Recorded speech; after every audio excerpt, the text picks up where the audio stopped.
I'm back. No excuses, man. Let's just continue where I left off.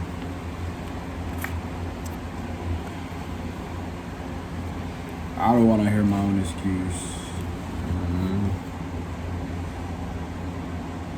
You don't want to hear my excuse either, so.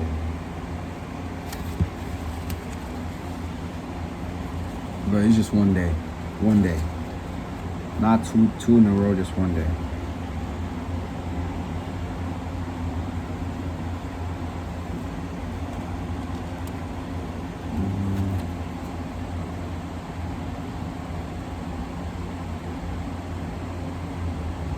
At a few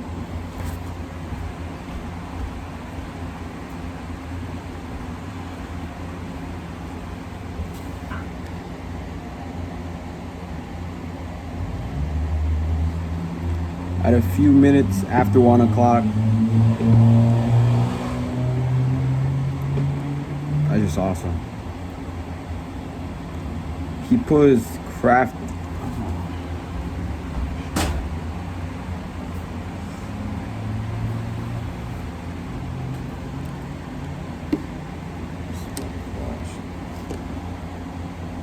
He put his craft down on a wide section of a barren ridge overlooking Boulder Canyon in the Angeles National Forest, just 100 yards from the spot where the bodies had been found. When Lem and Cliff left the chopper and hurried along the crest of the ridge toward the gathered deputies and forest rangers. Huh? Bodies had been found. When Lem and Cliff left the chopper and hurried along the crest of the ridge toward the gathered deputies and forest rangers, a hot wind buffeted them. It carried the scent of dry brush and pine.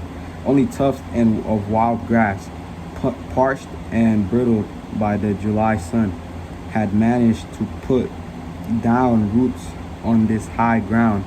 Low scrub growth, including desert plants like mesquite, mesquite.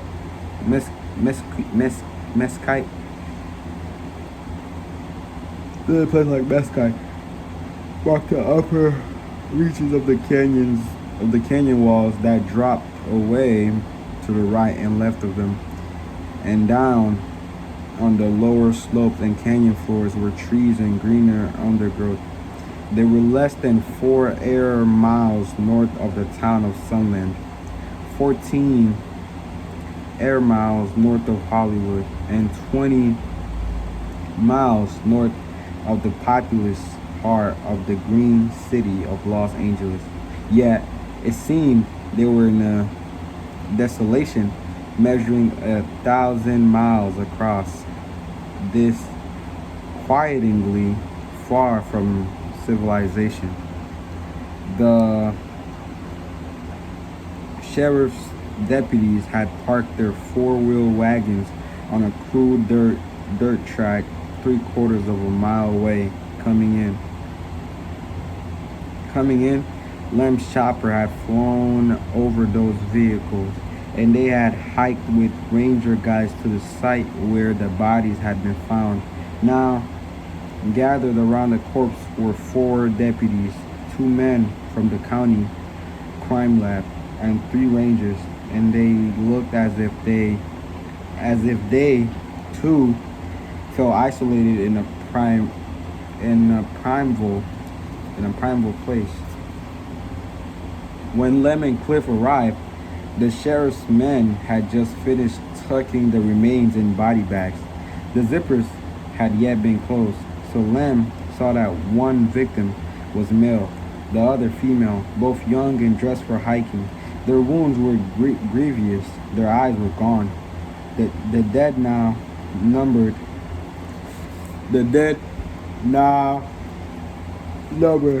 5 innocents, and that toll conjured a specter of guilt that haunted Lem. At times like this, he wished that his father had raised him with no sense of responsibility whatsoever. Deputy Hal Buckner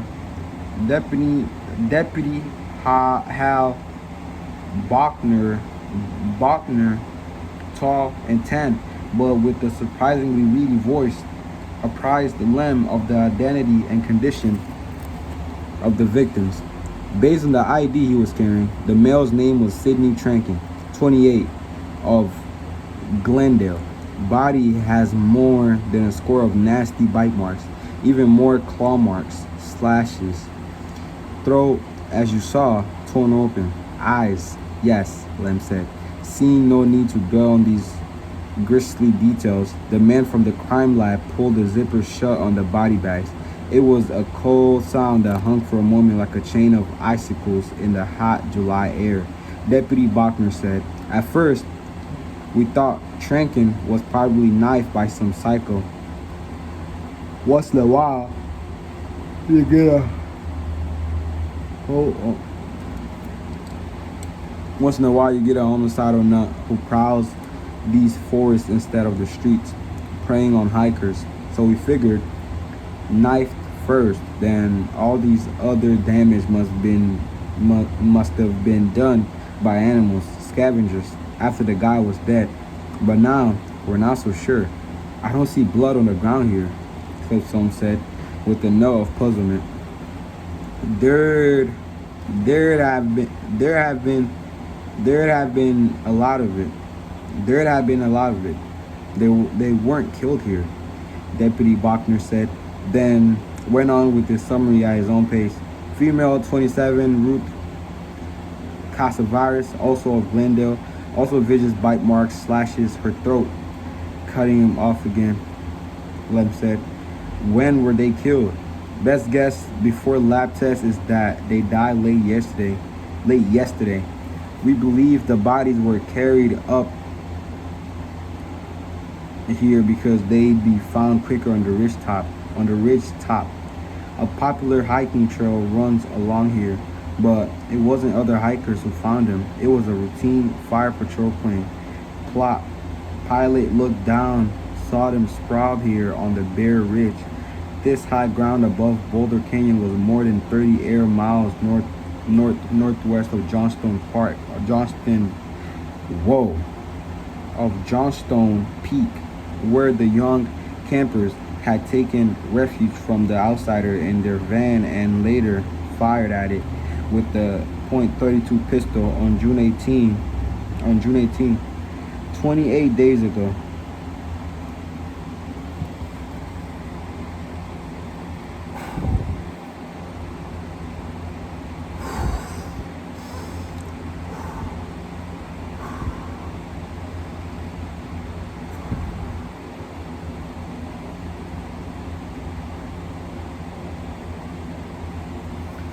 The outsider would have been reckoning northwest by sheer instinct, and no doubt would have frequently been required to backtrack out of box canyons.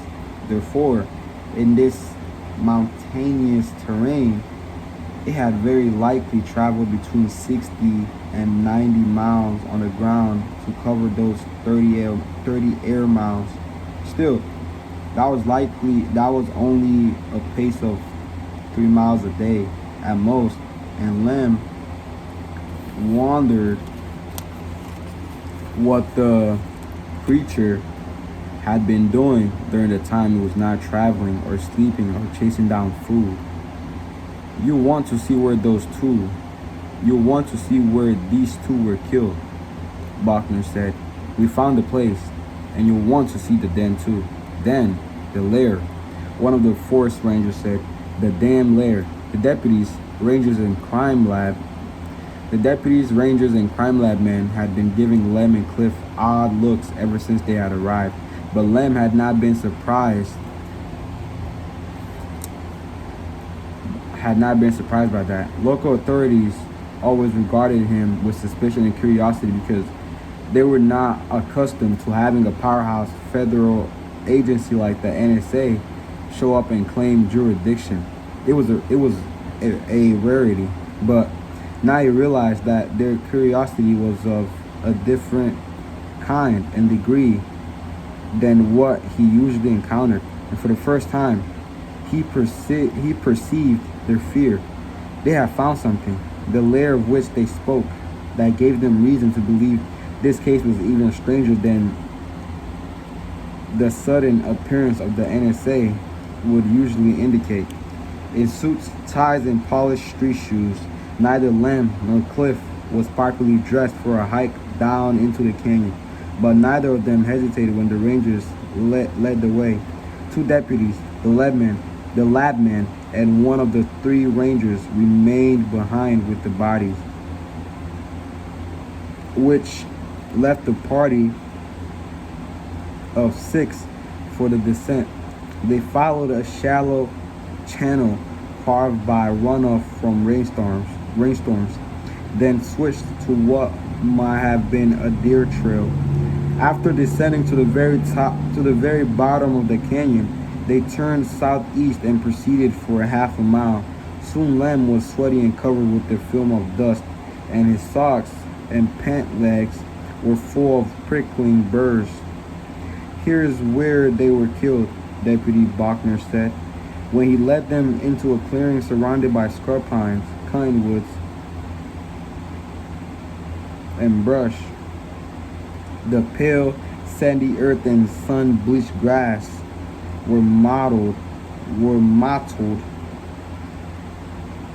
with enormous dark stains, blood. "And right back here," one of the rangers said, "is where we found the lair.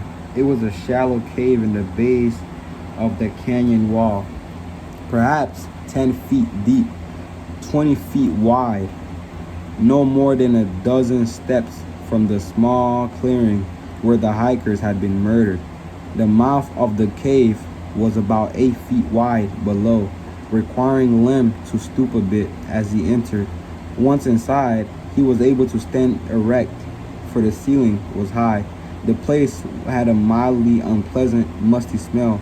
Light found its way through the entrance and through a 2-foot wide water-carved hole in the ceiling, but for the most part, the chamber was shadowy and 20 degrees cooler than the canyon outside. Only Deputy Bachner accompanied Lem and Cliff. Lem sensed that the others had held back, not out of any concern that the cave would be too crowded, but out of an uneasiness about the place. Bachner had a flashlight. He switched it on and played the beam over the things he had brought them to see, dispelling some of the shadows and causing others to flit bat-like across the room to roost on different perches.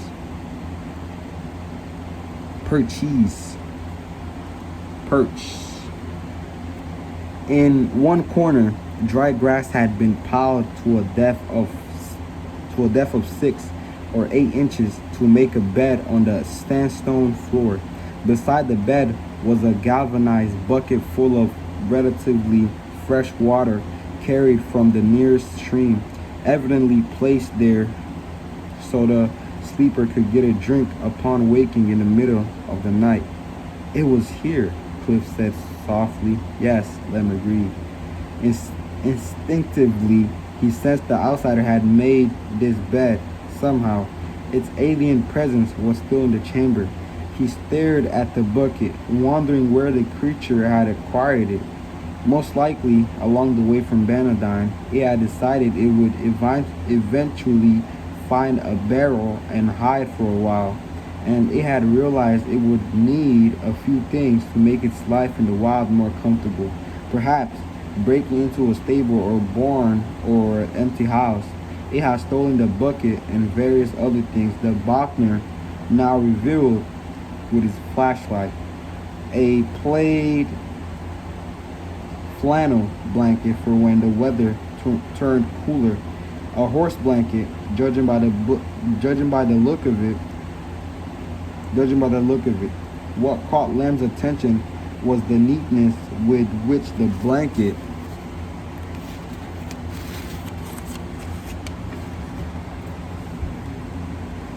had been folded and placed on a narrow ledge in the wall beside the entrance. So the outsider is very organized. although it's going around, it's very organized, and it's found its home in the wild. A flashlight. This was on the same shelf that had the. This was on the same shelf that held the blanket. The outsider had exceedingly good night vision. That was one of the design requirements with which Dr. Yarbeck had been working. In the dark, a good genetically engineered warrior would be able to see as well as a cat. So why would it want a flashlight? Unless maybe even a creature of the night was sometimes afraid of darkness. That thought jolted Lem, and suddenly he pitied.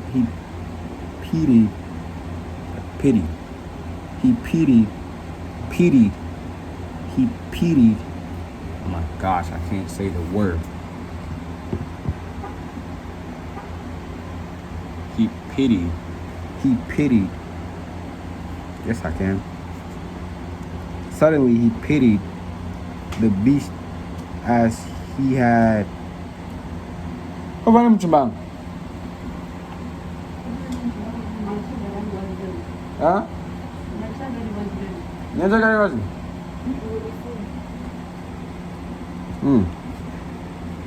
The beast as he had pitied it that day, he had washed it, communicating by crude sign language with Yarbeck. The day it had said that it wanted to tear its own eyes out so it would never have to look at itself again.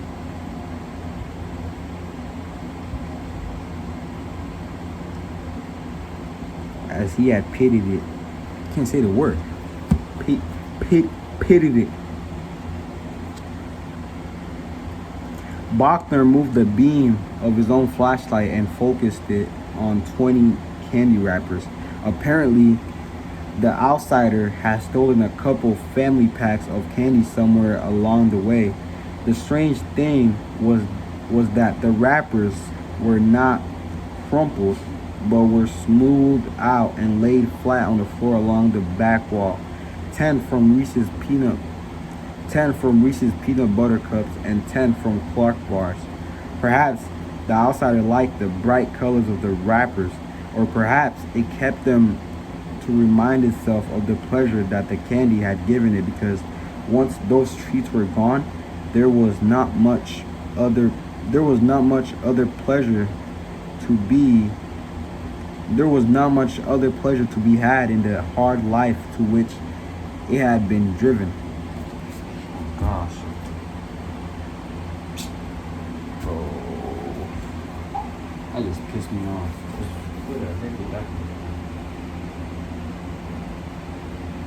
Just the window now shut tight.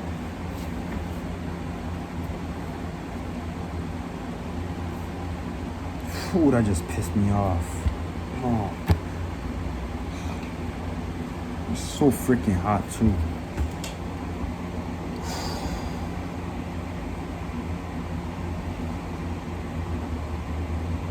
Oh, that just pissed me off. That just made me mad. Oh my gosh. I'm gonna lash out. Nah, I'm just playing. But like, that was so annoying, and it's so hot. It's like, ooh. So annoying. Alright, I'm gonna end it right there.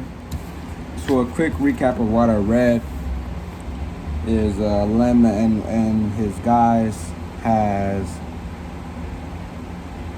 tracked the outsider a little bit and found where it's laying at. It's laying in the woods, and Lem is starting to feel bad because I don't know why he's feeling bad for the outsider, but that's between both of them. But the outsider has been getting comfortable in the woods. You know, he has a home for himself now. So, yeah, that's cool. That's the little bit of what I read. But yeah.